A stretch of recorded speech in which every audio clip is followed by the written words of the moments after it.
First contact and confusion. The research vessel Curiosity drifted silently through the Carina Nebula's outer reaches, its sensors probing the darkness for anything unusual. Dr. Sarah Chen stood at the observation deck, her dark eyes fixed on the swirling colors of the nebula while her fingers traced patterns on her datapad.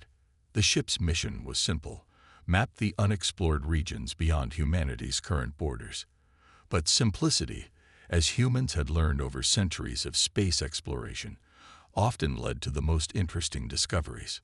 "Doctor, we're picking up something strange."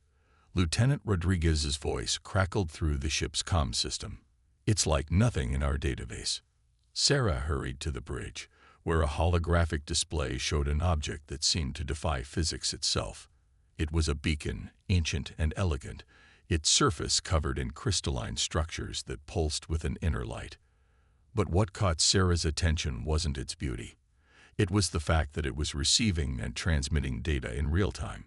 "It's active?" she asked, leaning closer to the display. "After whom knows how many years out here?" "That's not even the weird part," Rodriguez said, pulling up another screen. "It's adapting its transmission protocols to match ours. Whatever built this thing, they were leagues ahead of us in computational technology." The crew of the Curiosity did what humans did best. They got curious. Instead of following standard first contact protocols that suggested maintaining a safe distance, they moved closer. Sarah's team began sending simple mathematical sequences to the beacon, treating it like a conversation partner rather than a potential threat. What happened next would change humanity's place in the galaxy forever.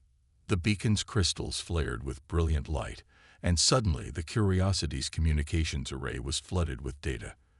But instead of the expected first contact package, they received what could only be described as a cosmic scolding. "Unauthorized access DTCTED. Ne exuis confederation, QERNTING. Protoxiolelas, engaged. Maintain position for inspection." The message repeated in several languages, none of them human, but the ship's AI managed rough translations. The bridge crew exchanged glances, and then, in true human fashion, began to laugh. "They left an ancient beacon floating in space," Sarah said, grinning, "and they're mad at us for poking it. That's like leaving a puzzle box in a playground and getting angry when kids try to solve it." Captain Laura Hayes, who had remained quiet until now, stepped forward. "Well, if they want to inspect us, let's give them something to inspect. Rodriguez, prepare our first contact package. But let's make it interesting." The crew spent the next hour compiling what they called humanity's greatest hits, a collection that included everything from cat videos and pizza recipes to quantum physics papers and philosophical debates. They added a special section on human curiosity, featuring historical examples of discoveries made by people who ignored do not touch signs. 3 hours later, 5 ships of the Nexus Confederation arrived. They were massive, their hulls shaped like perfect geometric forms that seemed to absorb light rather than reflect it. Their design spoke of order, precision, and most importantly, power. The Confederation's first message was predictably stern. "Your species has accessed restricted technology without proper authorization.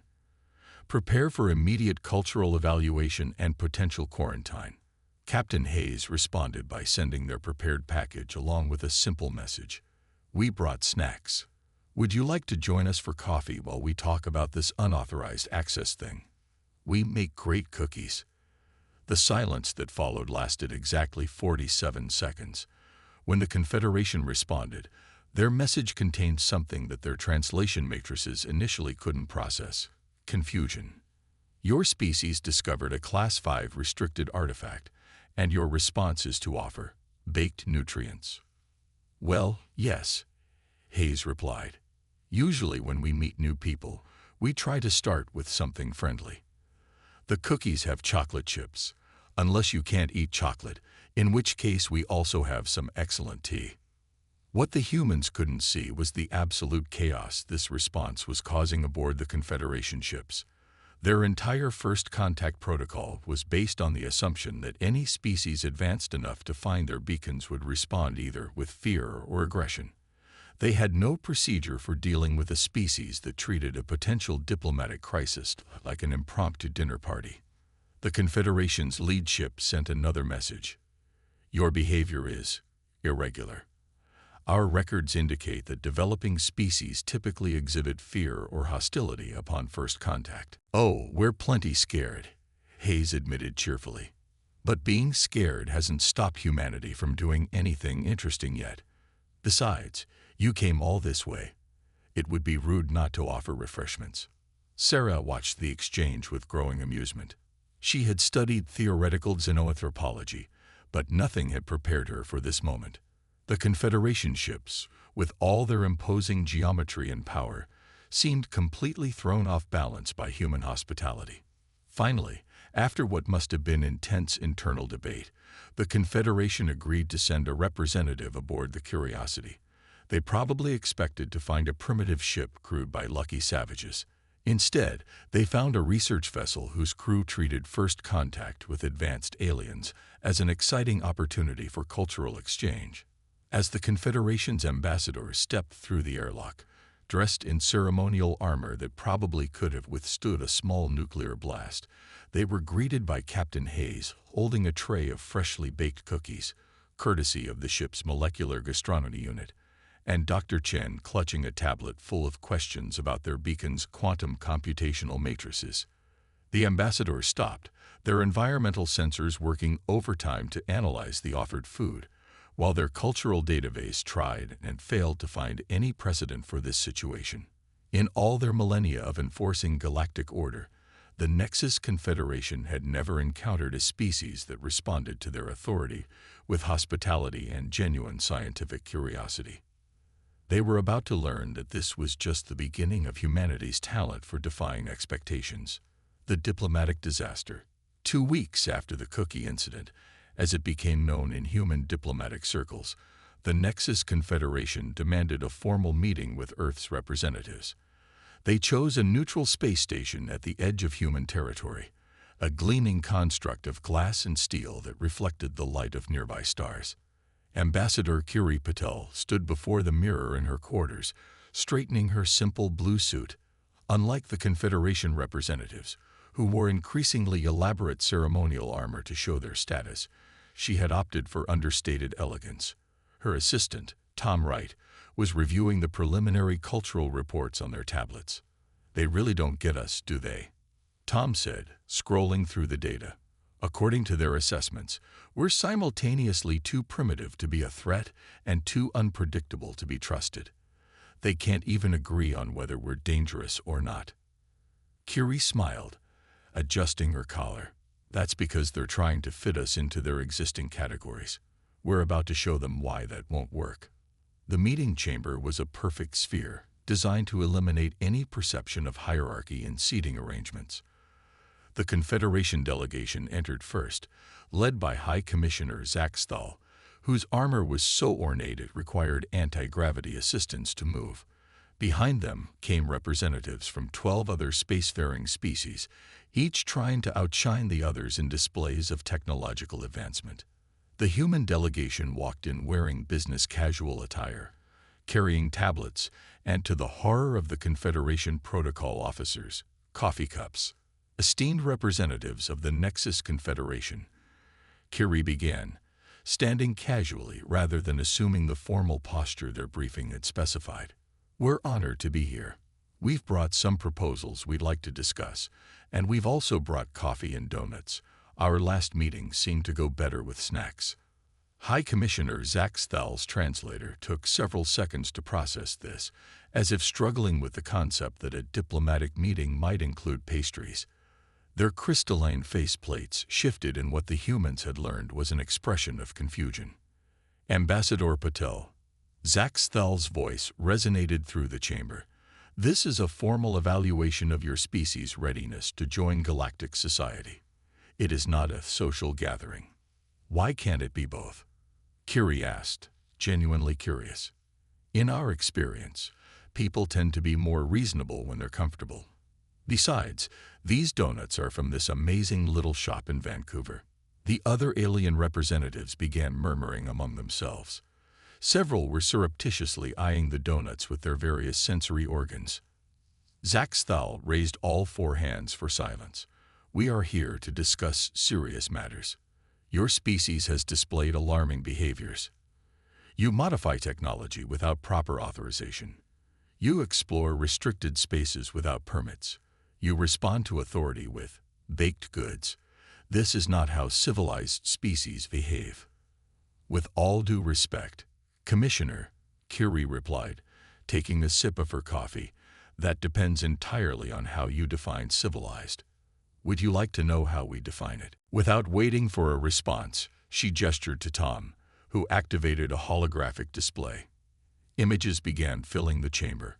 Earth's greatest achievements alongside its greatest disasters, its art and music, its wars and its peace treaties.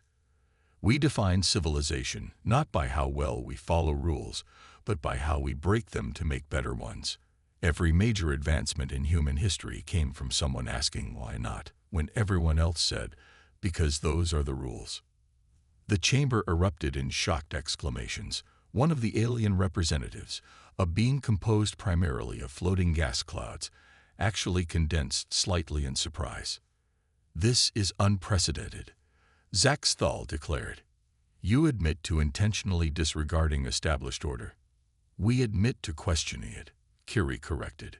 There's a difference.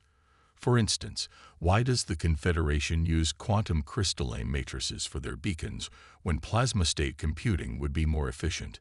The silence that followed was deafening.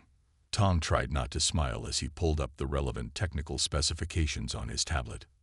That's restricted technology, one of the other representatives stammered. How did you even theorize its possibility? We asked why not. Curie shrugged. Our scientists looked at your beacon, admired its elegant design, and then immediately started thinking about how to improve it. It's what we do. We see something impressive, and our first thought isn't bow before its perfection, but rather, I wonder if we could make it better. The diplomatic meeting devolved into chaos after that. Half the representatives were demanding immediate sanctions against Earth for even considering modifications to Confederation technology. The other half were secretly taking notes on plasma-state computing. Zaxthal, their armor wearing with the effort of maintaining composure, finally spoke again. You present us with an impossible situation, Ambassador. Your species simultaneously lacks the development level for full membership in the Confederation, yet possesses insights that could destabilize our entire technological hierarchy. What do you expect us to do with you? Curie picked up a donut, broke it in half, and offered part to the Commissioner. I expect you to do what we would do. Adapt. Learn. Grow. The universe is too interesting to spend all our time following rules we don't understand. Now, would you like to hear our actual proposals for cultural exchange? I promise they're even more shocking than plasma-state computing. As Zaxthal's hand tentatively reached for the donut, several other representatives leaned forward in their seats. The meeting had gone completely off script, but for the first time in centuries, the Confederation's diplomatic corps was experiencing something new, genuine uncertainty about what would happen next. And in the corner of the chamber, Tom Wright quietly updated the diplomatic log with a simple entry. Day 1. Offered them donuts. They're starting to crack. Unconventional solutions. 3 days after the diplomatic meeting, alarms blared across the Confederation's central communications network. The Nexus, a massive artificial star that powered thousands of worlds, was destabilizing. According to every prediction model, catastrophic failure would occur within 72 hours. The Confederation's High Council gathered in their grand chamber, their elaborate armor doing little to hide their panic. The Nexus had been stable for millennia, its quantum core maintained by the most advanced AI systems in known space. Its failure would mean the collapse of their entire civilization. High Commissioner Zaxthal was explaining the situation to the gathered representatives when a message arrived from the human delegation. Ambassador Curie Patel's hologram appeared in the chamber, still holding her ever-present coffee cup. "We couldn't help but notice you're having some trouble with your star," she said casually, as if discussing a minor technical glitch rather than an impending apocalypse. "This is a Confederation matter," Zach Stahl declared, though with noticeably less authority than usual. "Your species lacks the technological sophistication to understand, let alone assist with, a quantum stellar core." "Maybe," Curie agreed, "but we've got something better than sophisticated technology. We've got Dr. Sarah Chen, the human who first contacted your beacon. She has some interesting theories about your problem." Before the council could object, Sarah's hologram appeared beside Curie's. She was surrounded by floating displays covered in calculations, and her hair was twisted into a messy bun held together with what appeared to be pencils, an archaic writing tool that several council members had to look up in their databases. "Your nexus isn't failing," Sarah announced without preamble. "It's evolving. The quantum core is attempting to shift to a higher energy state, but your control systems are fighting the transition. You're essentially trying to stop a butterfly from emerging from its cocoon." The council chamber erupted in overlapping translations as each species tried to process this statement. Zach Stahl's armor whirred as they leaned forward. "That's impossible. The Nexus was designed to be eternal and unchanging." "Nothing's unchanging," Sarah replied, pulling up more data screens. "That's the problem with your civilization's approach to technology. You build things to last forever exactly as they are. But the universe doesn't work that way. Everything evolves, everything changes. Fighting that is what's causing your crisis." "Even if you're correct," another council member spoke up, "the energy release from such a transition would destroy everything within several light years." Sarah grinned. "Only if you try to contain it. We have another idea." She gestured, and new diagrams appeared, rough sketches that made several council members' visual processors glitch in disbelief. "You want to deliberately trigger the transition?" Zach Stahl asked, their translator struggling to convey the appropriate level of horror. "And channel the excess energy through. Are those modified waste disposal units?" "Recycling systems," Sarah corrected. "Every human colony has them. They're designed to break down matter and convert it into useful forms. We think if we link enough of them together and modify their containment fields, we can create a channel for the excess energy to flow through safely. Using garbage processors to save a quantum star. A gas cloud being condensed in what might have been laughter. That's ridiculous." "Exactly." Sarah beamed. "That's why it'll work. We've already run simulations. Your systems are too sophisticated to consider something this simple, but sometimes the best solution is the one nobody would think to try." The council descended into argument, their carefully maintained protocols forgotten in the face of this unprecedented suggestion. Some demanded the humans be removed from the chamber. Others wanted to see the simulation data. A few were already calculating the logistics of gathering enough recycling units. Curie stepped forward, her hologram commanding attention despite her simple attire. "Members of the council, you have exactly 68 hours before the Nexus reaches critical instability. You can spend that time debating whether our solution is elegant enough to try, or you can let us help. Your choice." The council chamber fell silent. Zach Stahl's armor clicked and whirred as they processed the situation. Finally, they spoke. "The Confederation has existed for 10,000 years by following proper procedures and maintaining order. What you propose is chaos." "Sometimes chaos is exactly what you need," Curie replied. "The universe was born from chaos after all. We're just suggesting you work with it instead of against it." After what felt like hours but was actually only minutes, the council made their decision. With obvious reluctance, they gave humans authorization to attempt their solution. What followed was perhaps the largest recycling project in galactic history. Human ships arrived carrying thousands of modified processing units. Engineers from a dozen worlds worked alongside human technicians, breaking every safety protocol in the Confederation's extensive rulebooks. The setup looked less like a sophisticated stellar engineering project and more like an enormous game of dominoes arranged in space. As the Nexus approached critical instability, Sarah Chen stood in the control center, surrounded by holographic displays and nervous Confederation observers. She took a deep breath, looked at the jury-rigged system of recycling units and quantum channels they'd built, and pressed the activation sequence. For one terrible moment, nothing happened. Then the Nexus flared with impossible brightness. Energy cascaded through the makeshift network, each recycling unit glowing as it processed and redirected the quantum surge. The network lit up like a chain of stars, drawing patterns across space that would be visible for centuries. When it was over, the Nexus pulsed with new life, its core stabilized at a higher energy state that the Confederation's instruments could barely measure. And surrounding it was a network of modified recycling units that had somehow become the galaxy's most efficient power distribution system. Well, Sarah said, brushing her hands together, that worked better than expected. Anyone want coffee? I think we could all use a break. The Confederation observers stared at her, then at their instruments, then back at her. Finally, one of them asked the question they were all thinking. How did you know this would work? Sarah shrugged. We didn't, but that's never stopped humans from trying something new. Now, about that coffee. The tables turn. The success of the Nexus stabilization had unexpected consequences throughout Confederation space. It wasn't just the technical achievement that caused waves. It was the way humans had accomplished it. For the first time in thousands of years, species across the galaxy began asking why not, instead of why.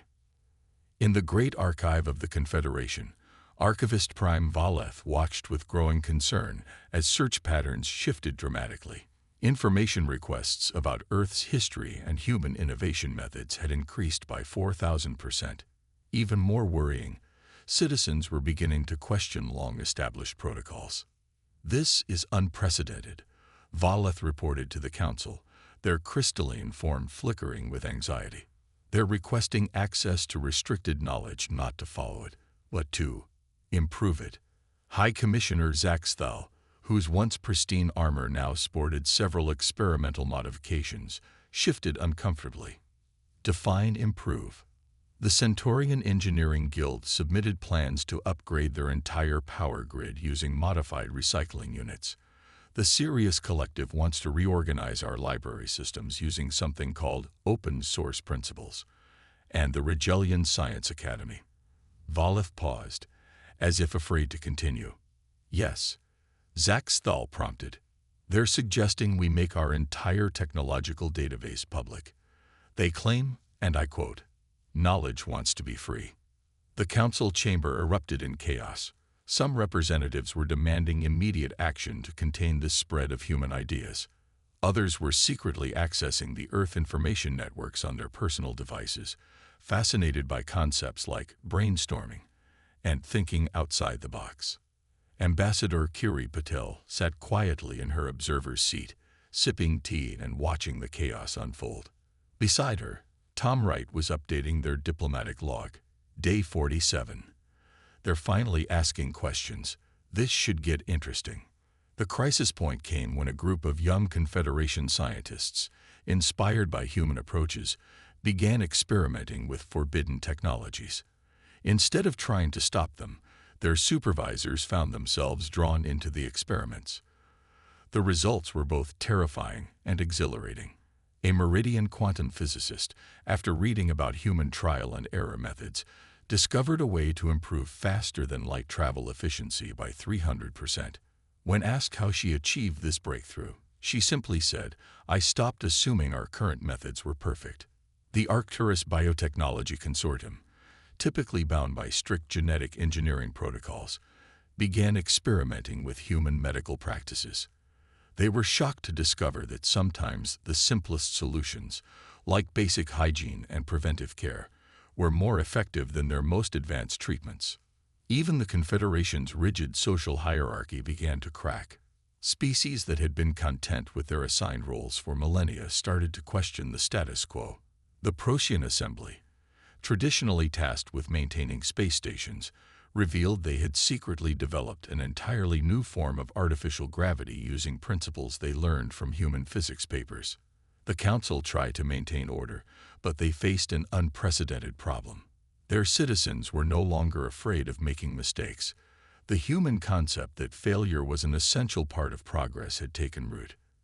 Zach Stahl found themselves in increasingly bizarre situations. During one emergency session, a junior administrator suggested they solve a critical resource distribution problem using something called a potluck system.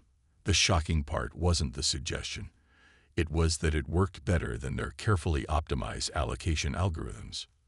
"Your species," Zach Stahl said to Curie during a private meeting, "has infected our civilization with chaos." "We prefer to call it creativity," Curie replied, offering them a cookie. To her amusement, Zach Stahl took it without hesitation. They had developed quite a taste for Earth desserts. "But you have to admit, things are getting done faster now. That's the problem. Everything is changing too quickly. The Confederation maintains order through stability, through careful control of progress. But now," they gestured helplessly at a report showing the latest innovations sparked by human influence. "Now you're discovering that progress isn't something you can control," Curie finished. "It's something that happens naturally when people are free to try new things." "But what about our traditions? Our protocols? 10,000 years of carefully maintained order. Keep the ones that work," Curie suggested. "Change the ones that don't.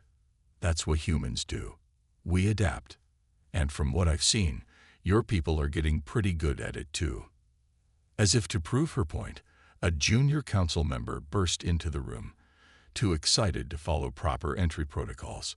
"High Commissioner, the Syrian Engineering Corps just tested their new hybrid drive system, the one based on human rocket designs combined with our quantum technology. It works. It actually works better than either technology alone." Zach Stahl's armor whirred as they processed this breach of protocol, this excitement over unauthorized experimentation, this progress. Finally, they did something that would have been unthinkable just months ago. They laughed. "Perhaps," they said, reaching for another cookie, "chaos isn't such a terrible thing after all."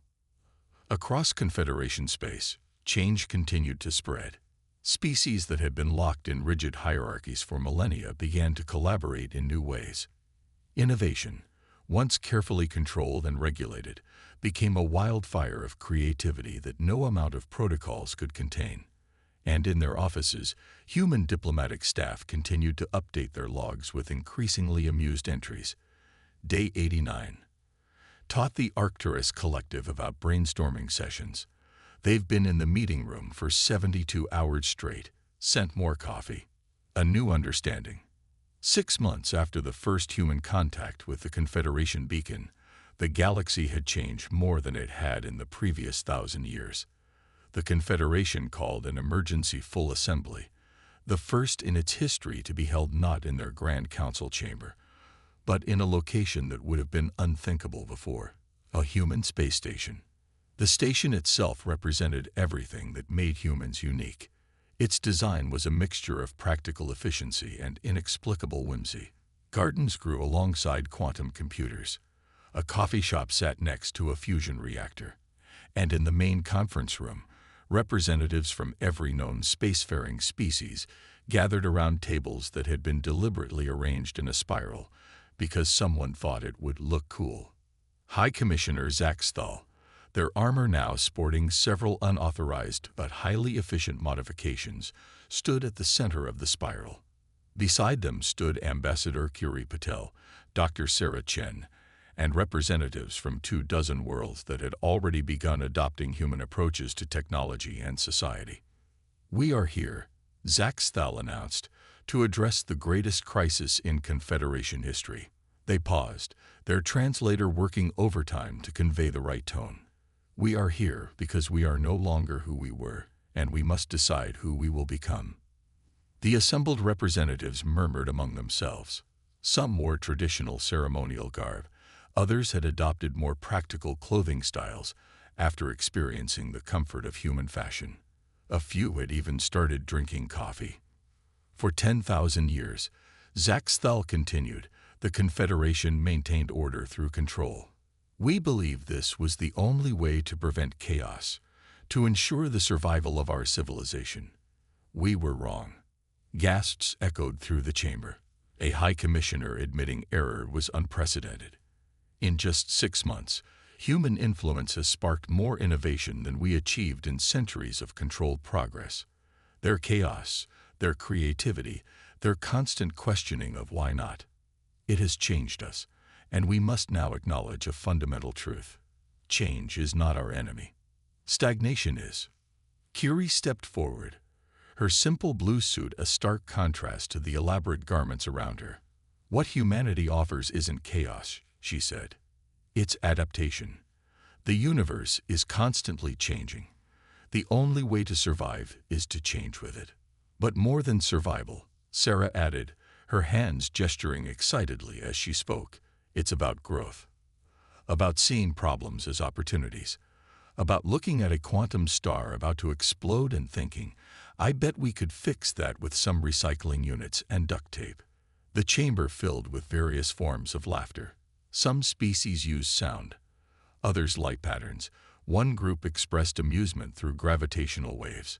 But they all shared something new, the ability to laugh at themselves. Therefore, Zaxthal declared, I propose a restructuring of the Confederation. Not as rulers maintaining order, but as facilitators of progress. We will maintain our role in preventing conflict and protecting developing worlds, but we will no longer restrict the flow of knowledge and innovation. The announcement triggered a cascade of responses. Some representatives immediately began sharing research data that had been classified for centuries. Others started forming impromptu working groups to tackle problems they'd never dared address before. A group of Arcturnian engineers cornered Sarah, eager to discuss combining their quantum technology with human mechanical engineering principles. In the midst of the excited chaos, Tom Wright approached Curie with his tablet. Should I update our diplomatic log? Curie smiled, watching as a Rigelian scientist demonstrated their new hybrid technology to an enthusiastic audience. Just right. Mission accomplished. They're finally having fun. The assembly continued for days, but it wasn't filled with formal speeches and careful protocol. Instead, species that had barely communicated for millennia shared ideas, debated possibilities, and even joined humans in their strange custom of brainstorming sessions. Coffee consumption reached historic levels. The final resolution, when it came, was remarkably simple. The Confederation would maintain its role as a peacekeeping force, but would otherwise step back from controlling technological and social development. Instead, they would focus on facilitating cooperation and exchange between species. They also, at humanity's insistence, established an interstellar research network that they called the universe's biggest science fair, a place where anyone could share ideas and innovations without fear of restriction. As the assembly concluded, Zaxthal found Curie in the station's observation lounge, watching the stars. Their armor had been modified again, this time with what appeared to be cup holders. I must ask, they said, did your species plan this? Did you intentionally infect us with your chaos to change our civilization? Curie laughed. Honestly, we just wanted to explore, to learn, to try new things. Changing the galaxy was just a side effect of being human. A side effect? Zaxthal mused, their translator struggling to convey their mixture of amusement and exasperation. Your species treats restructuring the galactic civilization as a side effect. Well, when you put it that way, it does sound a bit silly, Curie admitted. But that's humanity for you. We don't set out to change things. We just can't help wondering if they could be better. Speaking of which, have you tried the new coffee blend the station's cafe created? They combined earth beans with Centaurian crystal essence. It's either brilliant or terrible, but everyone's too wired to decide which. As they stood there, watching ships from dozens of worlds come and go from the station, both knew they were witnessing the beginning of something new. The galaxy was changing, becoming more dynamic, more innovative, more alive. And somewhere out in space, that ancient beacon still pulsed with its strange light, waiting for the next curious species to ask, why not?